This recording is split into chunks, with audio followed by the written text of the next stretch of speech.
ترتیب دیا ہے۔ موضوع ہے قائد اعظم اور پاکستان۔ پروگرام شروع کرنے سے پہلے میں سید محمد علی سے گزارش کرتا ہوں کہ آپ تلاوت قرآن پاک کی سعادت حاصل کریں۔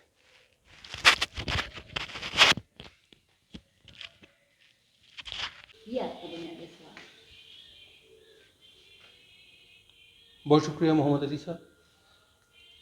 پروگرام کا آغاز کرتے ہیں اور قائد اعظم اور ہمارا پاکستان۔ ناظرین، ملک اور پھر ملک میں رہنے والے لوگوں کی آزادی یہ بہت بڑی نعمت ہے، اور اس نعمت کی قدر وہی لوگ جانتے ہیں جن کو یہ آزادی نصیب نہیں ہوتی اور وہ غلاموں کی زندگی بسر کر رہے ہوتے ہیں۔ آج ہم قائد اعظم محمد علی جناح رحمۃ اللہ علیہ کے حوالے سے ان کے مختلف شخصیت کے خد و خال، ان کا سیاسی ویژن اور ان کی جد و جہد جو ہے جس کے نتیجے میں ہمیں ایک پیارا اور آزاد پاکستان نصیب ہوا، اس حوالے سے ہم بات کریں گے۔ ان کی ویژن، ان کی قابلیت، ان کی دور اندیشی کی ایک دنیا جو ہے، ایک عالم جو ہے ان کا معترف رہا ہے، ان کی صلاحیتوں کا۔ تو ہم گفتگو کا آغاز کرتے ہیں محترمہ فرخندہ شمیم صاحبہ سے۔ فرخندہ شمیم صاحبہ شاعرہ، افسانہ نگار ہیں، محقق ہیں، معلمہ رہی ہیں، اور اس کے علاوہ پاکستان ٹیلی ویژن میں کرنٹ افیئر کے پروگرامز کی پروڈیوسر بھی رہی ہیں۔ ان کے مختلف حوالے ہیں۔ جی بہت بہت شکریہ آپ کا۔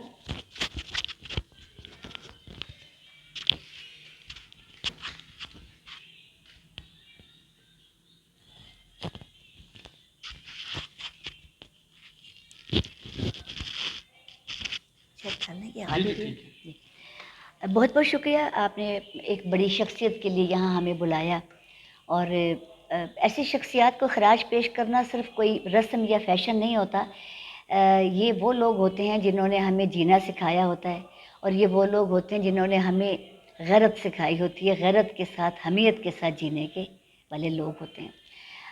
قائد اعظم محمد علی جناح صرف ایک نام نہیں، صرف ایک تاریخ کے عالمی لیڈروں میں شمار شخصیت کے علاوہ آپ یہ دیکھیے کہ یہ ان لیڈروں میں شمار ہوتے ہیں، انتہائی قابل احترام اور قابل ذکر لیڈروں میں دنیا بھر کی سطح پر دیکھیں، جنہوں نے کم بول کر زیادہ پایا، جن کی گفتگویں بہت اچھی بات، جن کی گفتگویں لمبی لمبی تقاریر سے زیادہ چھوٹے چھوٹے اصولوں پر، یعنی چھوٹے سے مراد یہ کہ مختصر اصولوں پر بڑی بات، اور پھر ان پر قائم رہ کر دکھا دینا، اصل میں یہ قیادت ہے۔ ہم اب جب موازنہ کرتے ہیں، جب آپ نے کہا کہ پاکستان اور قائد اعظم، تو ہمیں ایک موازنہ یہ بھی کرنا چاہیے کہ ہم اپنے موجودہ وطن کو جب دیکھتے ہیں تو وہاں پر ہمیں سے بولتے ہوئے تو دکھائی دیتے ہیں بہت سارے لوگ، بہت ساری قیادتیں بولتی ہوئی، تردید کرتی ہوئی، اپنی تقریر کرتی ہوئی، اپنی وکالت کرتی ہوئی، لیکن انہوں نے کبھی پاکستان کی وکالت کے لیے، انسانیت کی حوالے سے، یعنی پاکستان کی وہ پہلو کہ جو اس کو آگے لے کے جائیں، ان پر وکالت کرتے ہوئے ان کو نہیں دیکھا جاتا۔ قائد اعظم تو خود وکیل تھے، اپنی جتنی زیادہ چاہتے وکالتیں کرتے، اپنے لیے بہت ساری تعریفیں جمع کرتے، مگر انہوں نے ایسا نہیں کیا، کیونکہ سامنے ایک ویژن تھا۔ اور قریش صاحب، بات یہ کہ سامنے جب ویژن ہوتا ہے تو پھر باقی باتیں بے معنی ہو جاتی ہیں۔ آپ کے سامنے اگر تصور ہے، اگر ڈیولپمنٹ آف پاکستان کا تصور ہے، اگر عزت آف دا نیشن کا تصور ہے، پھر آپ کو ان چیزوں کے ٹائم ہی نہیں ملتا، اس طرح کی گفتگویں۔ تو قائد اعظم کی جو سب سے اہم بات جو میں ان کے لیے تھوڑا بہت پڑھ سکی، جس میں نے محسوس کیا کہ وہ کم گو لیڈروں میں شمار رہے، اور یعنی کار کثیر میں شامل رہے، کم گوئی اور کام کا بہت بڑا گراف۔ آپ نے بڑی خاص پوائنٹ پہ اور نقطے پہ جو کہا ہے کہ آپ کا کہنے کا مقصد یہ ہے کہ جو آج کل کے دور میں جو ایک ہنگامہ برپا ہے اور ایک شور و غوغا ہے اور رزلٹ کچھ بھی نہیں ہے، ایسے ہی یہ ایک لیڈر کی بہت بڑی اور بڑی پازیٹیو صفت سامنے آتی ہے کہ وہ اپنے ویژن کے ساتھ کمیٹڈ تھے، وہ اپنے مقصد کے ساتھ کمیٹڈ تھے، اور یہ بڑی اچھی بات کی کہ اصول تو وہی ہیں آج بھی، لیکن اس پہ عمل پیرا ہونا جو ہے شکل و اصل صورت بدل leadership- گئی. ہاں ان اصولوں کو ذات کے لیے بنا لیا گیا. وہی اصول جو نیشن کے لیے ہوتے تھے اب ہم اپنی ذات کے دفاع میں لگنا شروع ہو گئے، اور بہت بڑا ٹیلنٹ، بہت بڑی انرجی جو ہے وہ ضائع ہونا شروع ہو گئی. وہ انرجی، وہ علم، وہ نالج جو ہمیں یہاں اس وطن کے لیے چاہیے تھا، وہ اپنے آپ پہ انویسٹ ہونے لگا، اپنے آپ کی پروموشن پہ انویسٹ ہونے لگا، دوسرے کی تذلیل پہ اس کا اطلاق ہونے لگ گیا.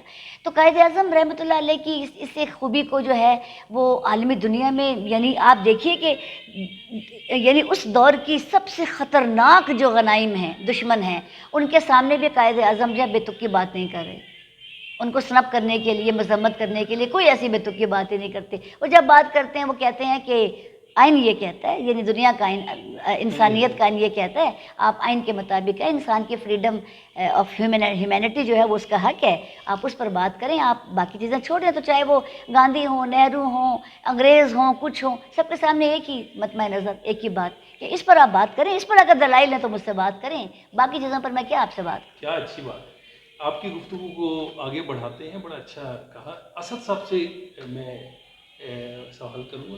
اسد صاحب، آپ کیسے دیکھتے ہیں کہ کس طریقے سے قائد اعظم محمد علی جناح نے ہمارے اس قوم کو، ہمارے ملک کو اور اس خطے کو حاصل کرنے کے لیے جدوجہد کی، اور وہ کیا بنیادی ہے؟ سب سے پہلے میں قریش صاحب آپ کو اور آپ کی ٹیم کو بہت بہت مبارکباد پیش کرتا ہوں. ایک وسیع ٹاپک ہے قائد اعظم کی شخصیت کے حوالے سے، اور میں سمجھتا ہوں کہ ہماری نوجوان جو نسل ہے اس تک یہ پیغام ڈفرینٹ چینلز اور میڈیمز جو ہیں ان کے تھرو پہنچنا چاہیے کہ ویژن کیا تھا قائد اعظم کا. جس طرح میڈم نے بات کی سیاسی بصیرت کی، کہ پوری دنیا، اگر ہم قائد اعظم کی شخصیت کا احاطہ کریں تو پوری دنیا میں ان کا جو قد تھا سیاسی حوالے سے وہ کسی سے ڈھکا چھپا نہیں ہے، اور بات وہ مختصر ہی کرتے تھے. میں بالکل ان کی بات سے ایگری کرتا ہوں کہ مختصر بات، اور لوگ ان کے خطبات سننے کے لیے دور دور سے آتے تھے، دیہات سے آتے تھے. اور سب سے بڑی بات یہ ہے کہ انہوں نے اپنا ایک کردار لوگوں کے دل میں، دماغ میں بٹھایا ہوا تھا. کئی دفعہ وہ انگریزی میں تقریر کرتے تھے اور سامنے لوگ بیٹھے ہوئے نعرے لگاتے تھے قائد اعظم کے. تو کسی نے ایک آئے ہوئے مجمع سے پوچھا کسی شخص سے کہ آپ کو تو سمجھ بھی نہیں آ رہی اب کیا کہہ رہے ہیں یہ جو شخصیت. انہوں نے کہا ہمیں بس اتنا پتہ ہے ان کا کردار جو ہے، یہ جو بات کر رہے ہیں یہ سچی کر رہے ہیں.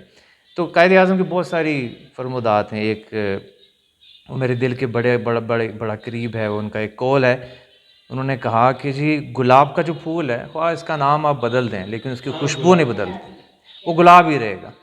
تو اگر میں صرف اس کی تفصیل میں جاؤں تو بیسیکلی آپ کا ایک کردار آپ کی خوشبو کی طرح ہوتا ہے. کیا اچھی بات. آپ اگر قائد اعظم نام سے قائد اعظم نہیں تھے، ہم نے ان کا نام دیا ان کے کردار کی وجہ سے. تو آج کے معاشرے میں اور آج کے ہمارے سیاسی جو گہما گہمی اور ماحول کے اندر اس کردار کی کمی ہے جو قائد اعظم کردار چھوڑ کے گئے تھے. وہ ایک قوم اور ایک لیڈر کا کام ہوتا ہے ایک قوم بنانا. ہمارے نظریات، ہمارے خیالات تب تک ٹھیک نہیں ہو سکتے اگر ہم قائد کے اس کردار کو، اس ویژن کو، اس سیاسی بصیرت کو اپنے اندر، اپنی نوجوان نسل کے اندر اور اس پورے معاشرے میں نہیں لے کے آتے. بہت اچھی بات کی آپ نے. اب نوجوانوں کو یہ پیغام جو ہے، آج کا نوجوان جو ہے تھوڑا سا کنفیوز بھی ہو گیا کہ کتابوں میں کیا پڑھا جا رہا ہے، قائد کی شخصیت کو دیکھتے ہیں تو کچھ اور ہے، اور موجودہ ہمارے جو سیاست ہو رہی ہے اور جو معاملات چل رہے ہیں وہ بڑا ڈفرینٹ ہے. تو اس سلسلے میں تو ہم پہ بڑی خاص ذمہ داری عائد ہو جاتی ہے. جی بالکل. میں اسی حوالے سے بات یہ کرنا چاہوں گا کہ جب آپ اپنے جو ہمارے محسن ہیں جنہوں نے ہم پہ احسان کیا ہے، قائد اعظم نے ایک ملک جب دیا تو انہوں نے پورا ایک چیپٹر لکھ کے جسے ہم آئین کہتے ہیں بتا دیا کہ یہ ملک آزاد ہے اور اس میں آپ آزادی سے رہ سکتے ہیں، اور باقی مذاہب کے بارے میں بھی، اور امن کی انہوں نے بات کی. تو جب ہم اپنے قائد کی اس سیاسی بصیرت کو نہیں پڑھیں گے تو آج کا نوجوان کنفیوز ہوگا، کیونکہ ہم دور ہیں. اور میں سمجھتا ہوں کہ جس طرح کہ آپ یہ پروگرام کر رہے ہیں. اس طرح کے پروگرامز ہونے چاہیے جو نوجوانوں تک پہنچنے چاہیے. آج کا نوجوان بڑا ذہین ہے, بڑا تحقیق کرتا ہے. یہاں کے ہندوستان میں جو بڑی بڑی شخصیات تھی وہ ان کی قائل ہو گئیں, مذہبی شخصیات ان کی قائل ہو گئیں کہ جو انہوں نے بات کی تو انہوں نے, ان کا جو نظریہ تھا وہ سب کے سامنے ہے. یہ نظریہ دو قومی نظریہ جو تھا یہ کسی مذہبی اسکالر کی طرف سے نہیں آیا تھا, بلکہ وہ اپنے اندر انہوں نے محسوس کیا کہ ایسا ہو نہیں سکتا, اور پھر اس کی ٹرانسفارمیشن ہوئی, پھر انہوں نے ٹرانسلیٹ کیا, پھر لوگوں نے لبیک کہا, اور کیسے دن رات ایک کر کے لیکن مختصر بات کر کے اس وقت کے جو نوجوان تھے, جو بزرگ تھے, خواتین تھے, سب سے پہلے ان کا ذہن اس طرف لایا گیا. انہوں نے قائد کو لبیک کہا, اور آج بھی اسی جذبے کی ضرورت ہے. آج کے نوجوان کو کہیں ادھر ادھر بھٹکنے کی ضرورت نہیں ہے. وہ اپنے قائد اور قائد کی بتائی ہوئی جو باتیں ہیں اسی پہ عمل کریں گے تو ہمیں دنیا میں کہیں بھی شکست نہیں ہو سکتی. کیا اچھی بات کی آپ نے. اور دوسرا یہ جو آپ نے بات کی ہے نا, کلیدی بات تھی کہ دو قومی نظریے کے حوالے سے جو آپ نے بات کی تھی کہ حالیہ 2-3 سالوں میں جو انٹرنیشنل سطح پہ وہ پروو ہو گیا, صحیح. جو دو قومی نظریے کے ساری زندگی لوگ جو ہیں وہ مذاق اڑاتے رہے تھے کہ یہ دو قومی نظریے جو ہے اس کی کوئی اہمیت نہیں تھی, اس کی کوئی ضرورت نہیں تھی. لیکن حالیہ جو ہمارے انٹرنیشنل سطح پر ہمارے مختلف ممالک سے جو خبریں آئیں اور پھر جو سامنے میں ڈھکے چھپے الفاظ میں بات کر رہا ہوں تو لوگوں کو, اور ابھی بھی یہی حال ہے, کل کی پرسوں کی خبریں آپ سنیں میڈیا کی تو اس میں دیکھ لیں آپ کہ کیا صورتحال آ رہی ہے. تو کائنڈلی یہ بڑی اچھی بات کی آپ نے. میں آپ کی بات سے آگے اب کہتا ہوں کہ ہمارے بہت پیارے محمد علی صاحب جو ہیں پاکستان ٹیلی ویژن سے ان کا تعلق ہے, تو آپ سے درخواست ہے کہ جو اسد صاحب نے بات کی,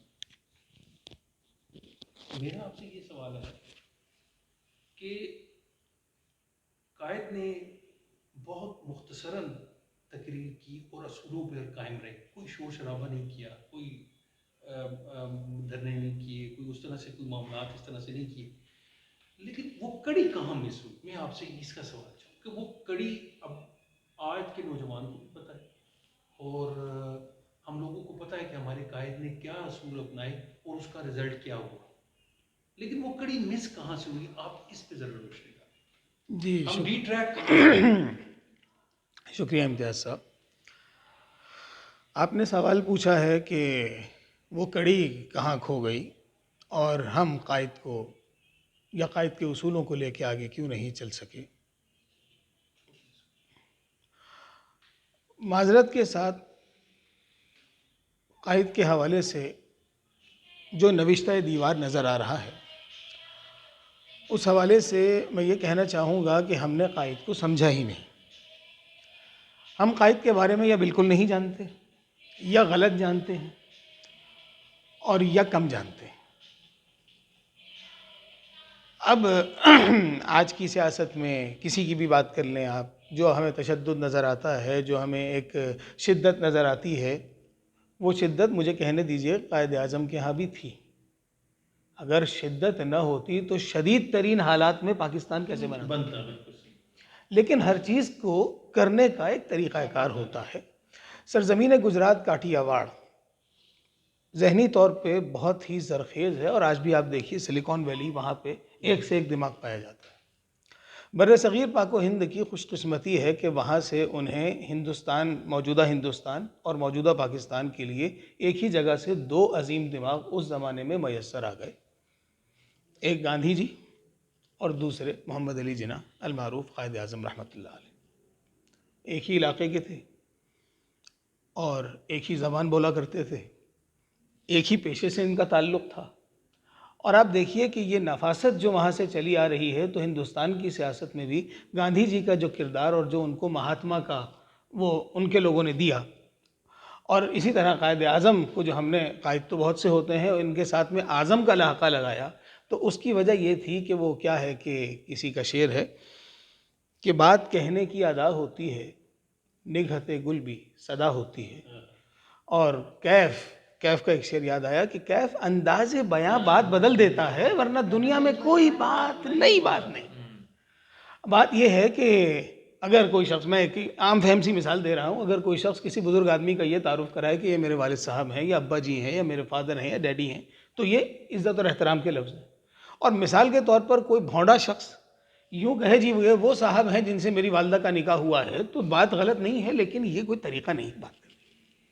تو ہمیں سیاست میں، معاشرت میں، معیشت میں ان شخصیات کے ہاں یہ چیز ملتی ہے کہ شدید سے شدید مخالفت کے اندر اپنا مطمع نظر بیان کرنا، اس پر جمے رہنا، اسے پھیلانے کی کوشش کرنا، اور قائد اعظم کو تو وہ پہاڑ طے کرنا پڑے کہ جو عام لوگوں کے لیے نہیں تھے. دیکھیے، میں نے ابھی مہاتما گاندھی کا ذکر کیا، اور بات یہ ہے کہ حدیث شریف میں آتا ہے کہ جس نے احسان کرنے والے کا شکر ادا نہیں کیا، اس نے گویا اللہ کا شکر ادا نہیں کیا.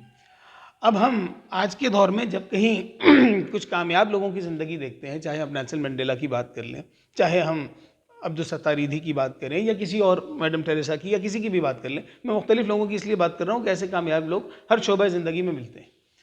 تو زیادہ قدر عام طور سے ان لوگوں کی ہوتی ہے اور ہونی چاہیے ہے کہ جو نامساعد حالات میں چیزوں کو لے کر کے چلیں. تو سب سے پہلے تو محمد علی جناح، جو کہیں پونجا جناح کے ہاں پیدا ہوتے ہیں، جن کے خاندان میں کسی نے سیاست نہیں کی. بزنس کرنا، کمپنی لاز بنانا ان کا کام تھا، اور جب سندھ مدرسۃ الاسلام اور اس کے بعد آگے پڑھا کے ان کے ابا نے یہ طے کیا کہ اب انہیں کہیں کاروبار سکھایا جائے، تو اس کے لیے اپنے ایک دوست کے ہاں بھیج دیا.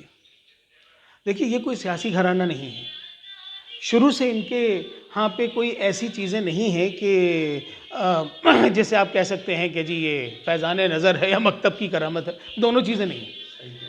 وہاں گئے تھے بزنس پڑھنے کے لیے، لیکن پھر ذہن میں آیا کہ چلیے قانون پڑھ لیتے ہیں. اور قانون قائد اعظم نے، میں آج اس فورم پہ کہنا چاہتا ہوں بڑے ذمہ داری کے ساتھ، قائد اعظم باقاعدہ وکیل نہیں تھے. بجائے اس کے کہ ہمارے مخالفین یا پاکستان کے مخالفین ان حقائق کو مسخ کر کے ایک خاص شکل دے کے پیدا کریں، بہتر ہے کہ ہم ان چیزوں کو خود ہی مان لیں. قائد اعظم نے باقاعدہ LLB کا امتحان پاس نہیں کیا تھا، اور میں اسے ان کا کریڈٹ سمجھتا ہوں، ان کی کمی نہیں سمجھتا. اس زمانے میں بیرسٹری کا امتحان کانفرنسز اٹینڈ کر کے ہوتا تھا. امتحان ہوتا ہی نہیں تھا، بیرسٹری کا کورس ہوتا تھا. 2 سال تک آپ مختلف جوڈیشل کانفرنسز اٹینڈ کر کے اتنا قانون جان لیتے تھے کہ آپ کو بیرسٹر کہا جاتا تھا. اور یہ خالی ان کے ساتھ نہیں ہوا، ایسے بہت سارے لوگوں کے ساتھ ہوا ہے. تو یہاں پر بھی جیسے ہم بہت سے لوگوں کے بارے میں کہتے ہیں کہ انہوں نے باقاعدہ اس شعبے کی تربیت حاصل نہیں کی، لیکن کراچی میں جب واپس آ کے مشق کرنا شروع کرتے ہیں تو ان کے پائے کا وکیل نہیں. جب کہیں وہ ایک مرتبہ ان کو آنرری ریزیڈنٹ مجسٹریٹ کا عہدہ دیا جاتا ہے تو ان کے جوہر مزید کھل کے سامنے آتے ہیں، اور اس کے بعد انہیں خود بھی احساس ہوتا ہے کہ اس زمانے کا کراچی ان کی صلاحیتوں کے لیے کم ہے، اور وہ بڑے شہر میں بمبئی میں چلے جاتے ہیں اور وہاں چوٹی کے وکیلوں میں شامل ہو جاتے ہیں. جب دوبارہ انہیں یہ موقع ملتا ہے کہ آپ کو یہاں پر کوئی عہدہ کیا جاتا ہے، انہوں نے کہا کتنی تنخواہ دیں گے؟ کہا اتنی دیں گے. کہنے لگے اتنے تو میں ایک دن میں کما سکتا ہوں. لیکن اس کے باوجود پورے کیریئر میں، یا جو وہاں پہ اس زمانے کے وکلاء کی بیانات ملتے ہیں، کہیں کسی کیس کو فقط پیسہ کمانے کے لیے نہیں پکڑا، اور جب کوئی کیس لے لیا تو کمزور سے کمزور کیس کو جیت کر کے دکھایا. وہ بڑا مشہور کیس ہے جو کہ قائد اعظم کا ہی ہے کہ کسی شخص کو موت کی سزا ہو گئی، اور اس زمانے میں جج یہ کہا کرتے تھے کہ جی اسے ہینگ ہم، انگریزی میں اسے ٹانگ دیجیے. اب سارا مقدمہ ہار چکے ہیں، آخر میں جج کے اس سے جب وہ آیا، منہ سے یہ نکلا، اس نے قلم توڑ دیا، اور وہ لوگ سمجھ رہے ہیں کہ اب تو ہمارے آدمی کو سزائے موت ہو گئی، کیس ہم ہار گئے. جبکہ قائد اعظم ان کو امید دلا رہے ہیں، یعنی ایڈوکیٹ تو نہیں، بیرسٹر محمد علی جناح یہ کہہ رہے ہیں کہ ابھی ہم کیس نہیں ہارے ہیں. جس وقت سزائے موت واقع ہونے لگتی ہے وہاں جاتے ہیں، اور جیسے ہی اس شخص کو ٹانگا جاتا ہے وہ کہتے ہیں کہ اسٹاپ، نہیں تو آپ کو میں جو ہے نا وہ اٹیمپٹ آف کلنگ میں سو کر دوں گا. وہ رک گئے. بات دوبارہ چلی، کہنے لگے جج کا آرڈر پورا ہو چکا ہے، آپ نے اسے ٹانگ دیا ہے، اسے ایسا ٹانگ کے رکھو کہ یہ مر جائے، یہ کہیں نہیں لکھا ہے. سزا پوری ہو گئی اس آدمی کو، اور بعد میں معلوم ہوا، اور اس کے بعد سے یہ چیز انڈیا پاکستان میں عدالتوں میں آج تک لکھی جاتی ہے، ہینگ ہم ٹل ڈیتھ. تو اب اتنی گنجائشیں جس شخص کو لینی آتی ہوں، تو اسی کا یہ کام تھا کہ وہ گنجائش پیدا کر کے اکثریت سے بھی لڑ جائے، اور مقدمے کی صورت میں لڑے، تلوار اٹھا کے نہیں. اور آقاؤں سے بھی لڑائی کرے. لارڈ ماؤنٹ بیٹن کے پاس ایک مرتبہ جب ملاقات کرنے کے لیے گئے تو یہ کچھ انگریزی میں ہے لیکن اب جیسے ہے ویسے بتاتا ہوں. تو اب ظاہر ہے کہ وہ وائس رائے ہند تھے اور اس زمانے کے وائس رائے ہند تھے, غلام ہندوستان کے وائس رائے. یعنی اتنی شاید یہ کوئن وکٹوریہ کی وہاں انگلینڈ میں عزت نہ ہوتی اس لیے کہ وہ آزاد ملک تھا, جتنا اختیارات اور جس قدر دبدبہ انہیں حاصل تھا. تو وہاں جا کر کے بیٹھے جب تو گفتگو میں کہیں تلخی آ گئی تو کہنے لگے کہ وائس رائے نے کہا کہ mister Jinnah you should always remember that I am the representative of the British queen here. کہنے لگے to whom we respect and you must not forget that I am the representative of thousands of Muslims of India whom you should learn to respect. اب دیکھیے کہ یہ اس کو منطق کی اس کے اندر کہتے ہیں کہ جو جیسا سوال کرے اسی کے نطق میں سے اس کا جواب نکال کے دے. یہ ہے سیاسی بصیرت. کسی نے پوچھا قائد اعظم سے کہ آپ فرسٹ کلاس میں سفر کرتے ہیں, سوٹ پہنتے ہیں. اب یہاں پر آپ یہ دیکھیے کہ وہ انہی کے علاقے کے, اور وہ جیسا میں نے شروع میں عرض کیا گاندھی جی, جبکہ گاندھی جی وہ سوارج کے لیے کھدر پہنتے ہیں اور تیسرے درجے کے اس میں سفر کرتے ہیں. تو کہنے لگے جی بالکل. تو کہا آپ کیا کہیں گے اس بارے میں؟ کہنے لگے یہاں ایک اور چیز آپ جو ہے نا آپ کے ذہن میں نہیں رہی. کہا جی وہ کیا؟ کہنے لگے گاندھی جی جو کھدر پہن کے جاتے ہیں اور جو تیسرے درجے میں سفر کرتے ہیں انڈین نیشنل کانگریس کے خرچے پہ جاتے ہیں, میں فرسٹ کلاس میں اپنے پیسوں سے جایا کرتا ہوں. اچھا, سیاسی طور پر اگر آپ کا خاندان, آپ کو کوئی ایسی چیز, کوئی کامن آئیڈینٹی حاصل نہ ہو تو آپ کو سیاسی طور پہ آگے چلنا مشکل ہو جاتا ہے. اب گاندھی ایک تو مہاتما تھے, دوسرے پنڈت تھے, تیسرے یہ ہے کہ ہندوستان میں ہندو مذہب کے ماننے والے بہرحال آج کے دن بھی اور اس دن بھی اکثریت میں تھے. تو انہیں مہاتما بننے میں کچھ ایسی دشواری کا سامنا نہیں کرنا پڑا. ساؤتھ افریقہ میں انہوں نے وکیلوں والا لباس اتارا اور کھدر کا احرام پہنا, ہماری زبان میں احرام, اور وہ ان کو جو ہے وہ چیز حاصل ہو گئی. اس کے مقابلے میں قائد اعظم مقامی زبانوں میں سے گجراتی کے سوا کوئی زبان نہیں جانتے تھے, اردو نہیں آتی تھی, ہندی نہیں آتی تھی. نمائندگی مسلمانوں کی کر رہے تھے, زبان انگریزوں کی بولا کرتے تھے. جو مسلمان, جن مسلمانوں کا وہ مقدمہ لڑنا چاہتے تھے اور لڑ رہے تھے, وہ مسلمان انہیں مسلمانوں کے لیڈر کی اس خاص شکل میں نہیں دیکھتے تھے, اس لیے کہ مسلمانوں کے لیڈر کے لیے ضروری تھا کہ وہ اپنے قول و فعل سے, لباس سے, وضاقتہ سے, زبان سے, افکار سے کوئی علامہ یا مولانا, جیسے مولانا محمد علی جوہر تھے, جیسے اور لوگ تھے, وہ نظر آئے. قائد اعظم میں یہ تمام چیزیں بھی مفقود تھیں. اور شروع میں انہوں نے انڈین نیشنل کانگریس کو بھی جوائن کیا, جو کہ جلد ہی چھوڑ بھی دیا. ان تمام چیزوں کے باوجود تمام مسلمانوں کو اس بات پہ قائل کر لینا کہ اگر آپ کو پاکستان کا مقدمہ لڑنا ہے تو اس کے لیے اچھا وکیل چاہیے, اور وہ اچھا وکیل میں ہی ہوں. اور یہ دوسروں کی زبان سے آیا, اور پھر مسلمانان ہند نے اس کو نہ صرف یہ کہ اپنایا, بلکہ جمعیت علماء ہند جو کہ بہت عرصے سے چلی آ رہی تھی, اس کے اندر ایک تقسیم پیدا ہوئی, اور مولانا شبیر احمد عثمانی, مولانا اشرف علی تھانوی, ظفر احمد عثمانی اور ایسے کئی لوگ وہ اپنی جماعت میں تقسیم کر کے قائد اعظم کے ساتھ آن ملے, اور جس کا دو طرفہ ہمیں فائدہ نظر آتا ہے.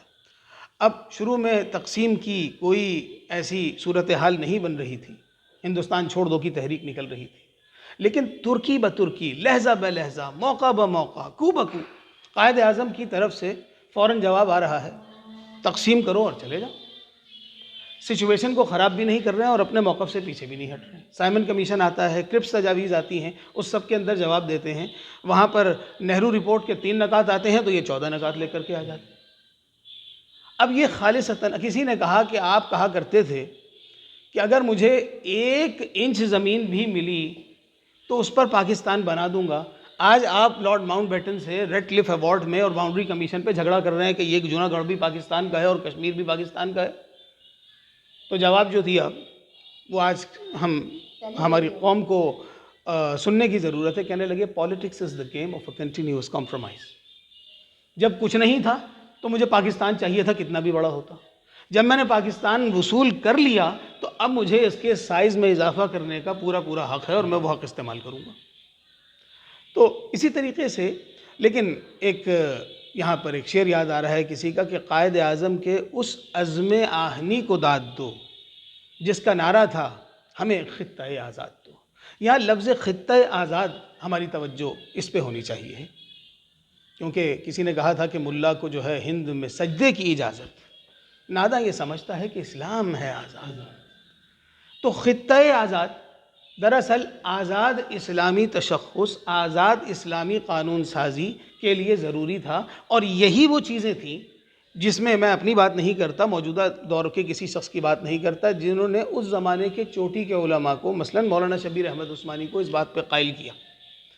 آج کا پاکستان جس کی فوج کی سعودی عرب کو بھی ضرورت محسوس ہوتی ہے، چاہے وہ مقامات مقدسہ کا تحفظ ہو، جس کے ایٹم بم کو لوگ اسلامی بم کہا کرتے تھے، کیا اپنے کیا پرائے، یہ جب تک آپ کو ایک خطۂ آزاد کی صورت میں میسر نہیں تھا، آج بھی ہندوستان میں مسلمانوں کی تعداد پاکستان کے مسلمانوں سے 2 گنا ہے، اور وہاں کی مسلم لیڈرشپ، جن کی بڑی عزت ہمیں کرنی چاہیے، اسد الدین اویسی ہوں یا محبوبہ مفتی ہوں، ان کی باتوں میں 100% آپ کو کوئی 1 نہیں 2 نہیں 50 بلکہ متعدد مرتبہ یہ نظر آتا ہے کہ وہ بتانا چاہتے ہیں کہ بھائی ہم مسلمان بھی ہیں اور ہندوستانی بھی ہیں، اور ہمیں نظر آتا ہے، یہاں بیٹھ کے اللہ کا شکر کرتے ہوئے یہ بات کروں گا، ہمیں نظر آتا ہے کہ وہ ان 2 چیزوں میں کامیاب نہیں ہو پا رہے۔ تو اس لیے لوگوں نے کہا کہ جی پاکستان، اچھا پھر پاکستان جب بن گیا تو بعض اسلامی ممالک ایسے تھے کہ جن کی طرف سے پاکستان کے بننے کا کوئی خیر مقدم نہیں کیا گیا۔ مثلا مصر والوں نے کہا کہ اسلام 14 اگست 1947 کو نہیں آیا تھا، یہ والے مسائل بھی تھے۔ پھر 5 کروڑ روپیہ اس دور کا پاکستان کو نہیں ملا۔ تاریخ کی سب سے بڑی ہجرت ہندوستان سے پاکستان کی طرف جو ہوئی، یہ تاریخ کی بڑی ہجرتوں میں سے ہے، تو مہاجرین کا بھی مسئلہ تھا۔ اور ایسے میں بھی جب اصول کی بات آتی ہے تو دستور سار اسمبلی کا اجلاس ہو یا اور کچھ ہو، وقت پہ پہنچ کے کہتے ہیں جو لوگ نہیں آئے ان کی کرسیاں اٹھا دو۔ کہا جی چائے پی لیجئے، انہوں نے کہا ہم لوگ گھر جا کے چائے پی لیں گے، آپ کو یہاں پر نوزائیدہ مملکت میں اس قسم کی چیزوں کا ہمیں وہ نہیں۔ کسی نے کہا کہ جی مسلم لیگ کا سالانہ اجلاس ہو رہا ہے تو اس کے عشائیے میں شرکت کر لیں، تو انہوں نے کہا مجھے ابھی پاکستان کے فلانے کام کرنے سے فرصت نہیں ہے، جب ہو جائے گی تو کر لیں گے۔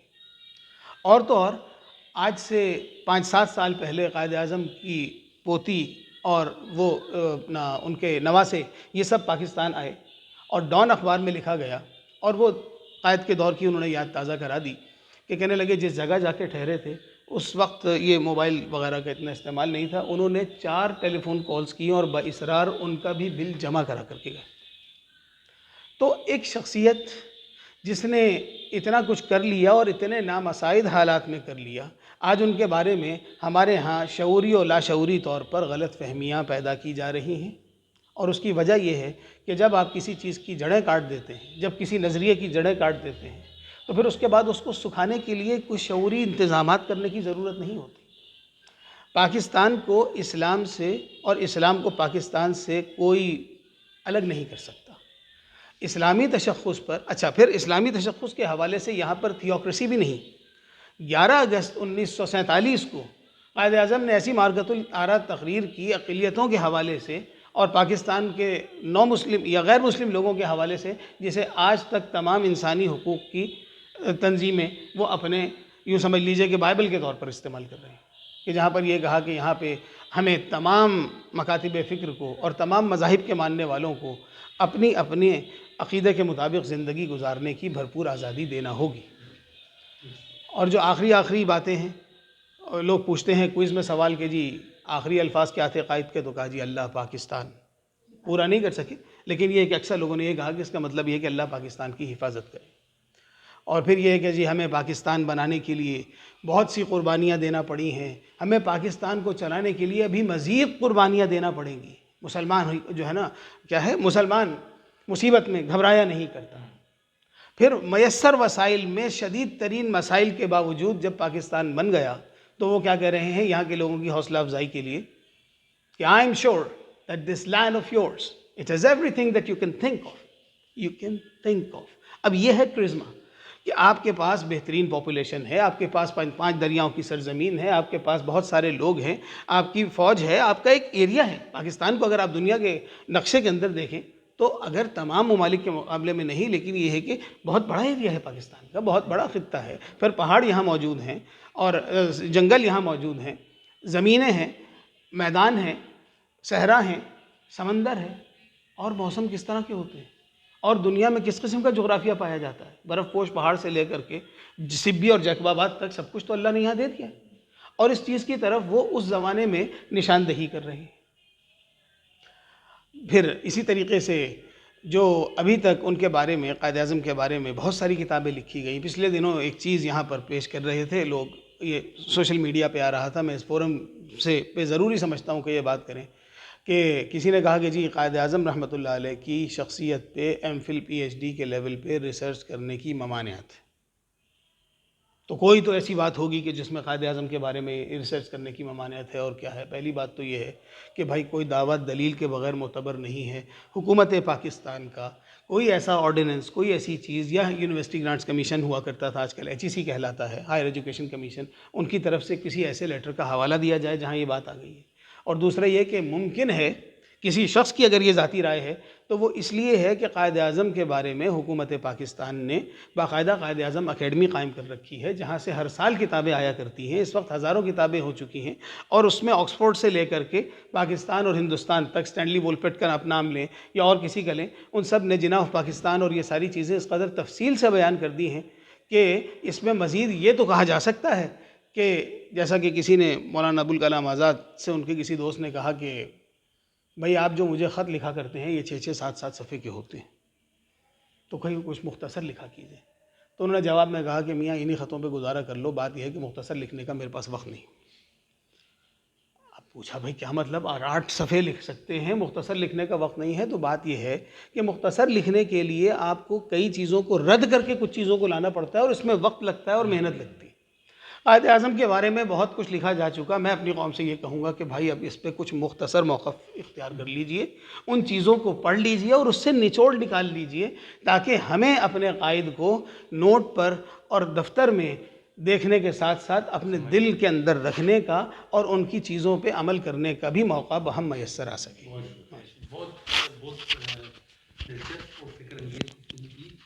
آپ نے شعر کا حوالہ دیا میڈم کہ سیف کا شعر آپ کا کہ انداز بیاں بات بدل دیتا ہے، ورنہ دنیا کی کوئی بات نہیں ہے۔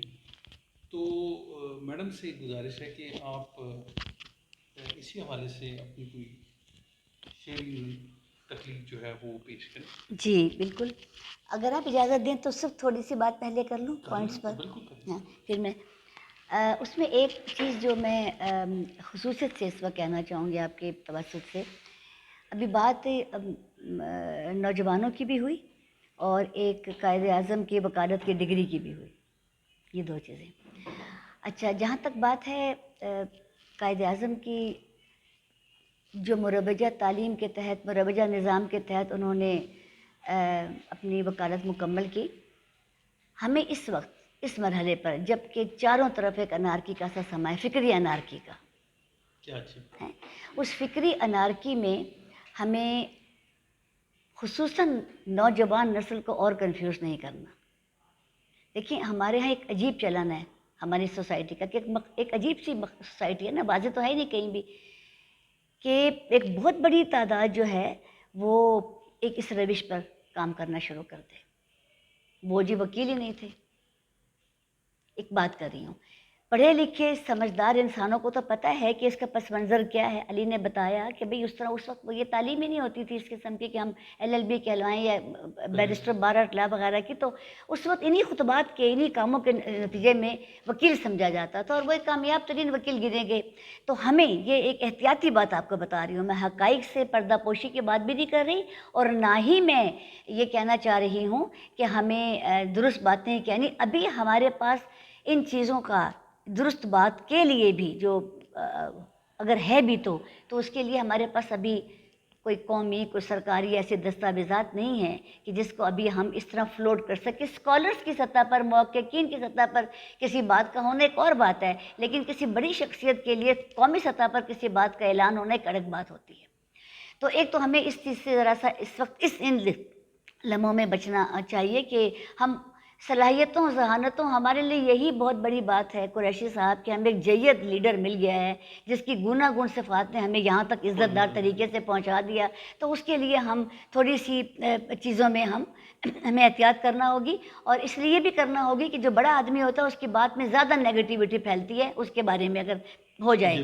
ایک خاص پہلو ہوتا ہے, ایک رخ ہوتا ہے معاشرے کا جو نیگیٹیوٹی کے لیے ہی کام کرتا ہے, وہ کام ہی اس کے لیے کرتا ہے, نقطے کی ضرورت ہے. ہاں اس کو پھر وہ پھیلا ہاں. دیتے ہیں. اور دوسری گزارش یہ کرنا چاہ رہی تھی کہ نوجوانوں کی جو بات ہے یہ بڑی اہم بات ہے اور اس کے لیے بہت کام کرنے کی ضرورت ہے. ابھی اسد نے بھی کہا, میرے خیال سے کہ ہمارے لوگوں کو, یعنی قائد اعظم کی بصیرتوں کی بات ہو رہی ہے تو 2 چیزیں ہی پڑھ لیں تو بہت کافی ہے. ہمارے سیاستدان ان کی سیاسی زندگی پڑھ لیں ہمارے سیاسی زندگی پڑھ لیں کہ وہ روزمرہ زندگی میں کس طرح کی سیاست کرتے تھے. کتابیں لکھنے, جب آپ جیل جاتے ہیں تو بڑی بڑی سیاسی کتاب لکھ دیتے ہیں. آپ ان سیاسی کتابوں کو اپنے لیے لکھنے کی بجائے بھلے وہ کتابیں پڑھ لیں جو ان کے بارے میں لکھی گئی. سیاست کو وہاں سے سیکھیں, قائد اعظم سے سیکھنا شروع کریں ہمارے سیاستدان. اور ہمارے نوجوان کے لیے کیا ضروری ہے اس وقت, یہ بات بڑی غور طلب ہے. تعلیمی شعبے کے لوگ یہاں پر بیٹھے ہیں, ہمارے جو اساتذہ وہ نوجوانوں کی اس کنفیوژن کو کیوں نہیں دور کرتے. دیکھیے گھروں میں تو کوئی اتنا اعلیٰ تعلیم یافتہ نہیں ہے, والدین میں ضروری نہیں, بھائی بہنوں میں ضروری نہیں. ہم یونیورسٹی جاتے ہیں تو یہ توقع لے کر کہ ان کے تو بہت اعلیٰ معیار ہیں گفتگو کے. ہمارے اساتذہ جب قائد اعظم کے بارے میں نہیں جانتے تو پھر وہ تاریخ کے طالب علم اور تاریخ کے استاد کیسے ہیں. اگر ایک طالب علم کنفیوز ہو کر آتا ہے کہ جی قائد اعظم تو یوں زندگی گزارتے تھے اور یہ سب کچھ کہا, اب یہاں کیا چل رہا ہے, ہمیں کچھ بتائیں سر, تو ہمارے اساتذہ کرام کہتے ہیں کل دسنگا, ہے نا, ایک بات ہوتی. یہ بہت ضروری ہے کہ ہمیں اپ ڈیٹڈ رہیں. ہمارے معلم اپنی ذمہ داری نہیں نبھاتے, وہ روزمرہ کی نوکری کرتے ہیں, وہ ڈیلی کی کلاسیں لیتے ہیں اور اس کے بعد ماہانہ سالانہ تنخواہیں لیتے ہیں. یہ ایک ویژن جو ہم کسی نوجوان, کیونکہ نوجوان کا کوئی قصور نہیں اگر وہ کنفیوز ہو گیا ہے, کوئی قصور نہیں. اوپر سے مزید کیا ہوا ہے, طرح طرح کے رنگ برنگے ہمارے میڈیا ہیں سوشل پر, طرح طرح کے گروپس اس کو کنفیوز کر. تو وہ اس کے لیے ہمیں آپ جیسے لوگوں کے پلیٹ فارم سے یہ بتانا ہوگا کہ وہ محدود ہی رہیں. یہ نہیں ہے کہ علم نہ حاصل کریں لیکن کنفیوز نہ ہوں, وہ اپنے اساتذہ سے جا کر پوچھیں تاکہ اساتذہ سے کوئی پڑھانے کی عادت ہو. انہیں بھی صرف یہی نہ ہو کہ بس میں لیکچر کے پوائنٹ لکھ لیں, صبح جا کے میں لیکچر دے دینا ہے. ان کو یہ پتہ ہو کہ مجھ سے کراس کوشچن طالب علم کرے گا, اس کی تیاری ہو, اس کی دلچسپی ہو سبجیکٹ پر. اس کی ضرورت ہے اور یہ مستقل ضرورت ہاں. ہے. یہ مستقل پیمانے پہ ڈیفینڈ بھی کرنا ہے اس کو, اس کی اویئرنیس بھی پیش کرنی ہے اور وہ لڑنا بھی ہے. بالکل. تو جی میں وہی اس میں سے انشاءاللہ نکال رہی ہوں کہ وہ اس وقت بند کیا تھا آپ کے پروگرام میں, کہیں ڈسٹربنس نہ ہو, بس آ رہی ہے نظم.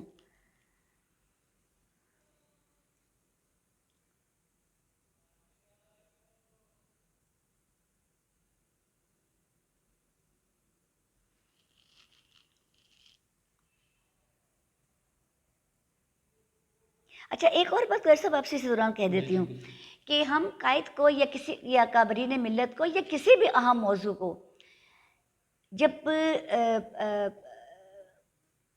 کرنے کی کوشش کرتے ہیں تو ہمارا سب سے مؤثر پلیٹ فارم سچی بات ہے آپ کا پرنٹ اور الیکٹرانک میڈیا ہے, کیونکہ اس کے حوالے سے وہ تقریباً ہر گھر میں جاتا بھی ہے اور ہر کوئی سنتا بھی ہے. ہم اپنے الیکٹرانک میڈیا, ریڈیو ٹیلی ویژن کے ذریعے, اپنے سوشل, مائی گاڈ, میں ایک نظم جناح کی نظر کرنا چاہتی ہوں قائد اعظم محمد علی جناح کے لیے, اور اس کا عنوان ہے جناح کے نام. عرض فنا پہ کوئی نفس لا یزل نہیں, عرض فنا پہ کوئی نفس لا یزل نہیں, ہے لا زوال وہ جسے درد بشر ملے. عرض فنا پہ کوئی نفس لا یزل نہیں, ہے لا زوال وہ جسے درد بشر ملے, ٹھہرے وہ بے پناہ جسے وقف ہنر ملے. ایسے وطن کی شان دلالت میں اور کیا, جس کو جناح جیسی قیادت بسد ملے. عرض فنا پہ کوئی نفس لا یزل نہیں, ہے لا زوال وہ جسے درد بشر ملے, ٹھہرے وہ بے پناہ جسے وقف ہنر ملے. ایسے وطن کی شان دلالت میں اور کیا, جس کو جناح جیسی قیادت بسد ملے. جب ہند کے شکریہ جب ہند کے بازار میں ارزاں تھے مسلمان، جب ہند کے بازار میں ارزاں تھے مسلمان، بے رنگ و نمو خاک بسر بدتر حیوان، یہ دیکھے مناظر تو جنا فکر میں ڈوبے، اقبال کے افکار کو ایک کار میں ڈھالا، ملت کو کیا ایک جگہ مرد قوی نے، پرچم کو لیا تھام رہے عشق و ہنر میں، کوشش نہ رکی ایک بھی ساتھ نہ گھڑی کو، خاتون کو مزدور کو نسلوں کو اجالا۔ بہت اچھا، بہت اچھا۔ ملت کو کیا ایک جگہ مرد قوی نے، پرچم کو لیا تھام رہے عشق و ہنر میں، کوشش نہ رکی ایک بھی ساتھ نہ گھڑی کو، خاتون کو مزدور کو نسلوں کو اجالا، تھا نظم بھی اس میں وہی محکم بھی یقین تھا نظم بھی اس میں وہی محکم بھی یقین تھا، آخر کو ملی ان کو ہی توقیر قیادت، وہ قائد اعظم جنہیں دشمن نے سراہا، پہچان لیا وقت نے اغیار نے جانا۔ وہ قائد اعظم جنہیں دشمن نے سراہا، پہچان لیا وقت نے اغیار نے جانا۔ اور آخری بند، ہم اب بھی اسی قوم میں بستے ہیں رفیقو، ہم اب بھی اسی قوم میں بستے ہیں رفیقو، ہے اب بھی وہی سندھ وہی گلگت وہی پنجاب، موجود ہے اب بھی وہی سرحد وہی مکران، اے اہل وطن آؤ محبت کو اجالیں، اے اہل وطن آؤ محبت کو اجالیں، اب ہم پہ بھی لازم ہے اخوت کو بچا لیں، ہم مشکلوں میں کاسائے امداد کیوں بنیں، ہم مشکلوں میں کاسائے امداد کیوں بنیں، آؤ کہ اپنے ہاتھ سے اپنا وطن بنیں۔ کیا بنت ہے، ماشاء اللہ۔ ہم مشکلوں میں کاسائے امداد کیوں بنیں، آؤ کہ اپنے ہاتھ سے اپنا وطن بنیں، آؤ کہ اپنے ہاتھ سے اپنا وطن بنیں۔ بہت شکریہ۔ بہت شکریہ محترمہ فرخندہ شمیم صاحبہ، اور اسی آپ کی اس نظم کے ساتھ میں اجازت چاہوں گا، اور اپنے شرکا کا بہت بہت شکریہ ادا کرنا چاہوں گا، آپ نے ٹائم نکالا، اور اسپیشلی اس دعا کے ساتھ ہم یہ پروگرام ختم کرتے ہیں کہ اللہ تعالیٰ ہماری اس دھرتی پاک دھرتی کو جو ہے وہ دشمن کی نظر سے جو ہے وہ بچا کے رکھے، اور ان کے عزائم سے بھی، اور اللہ تعالیٰ ہمارے اس وطن پاک کو قائم و دائم رکھے ہمیشہ۔ آمین۔ پاکستان زندہ باد۔ پاکستان زندہ باد۔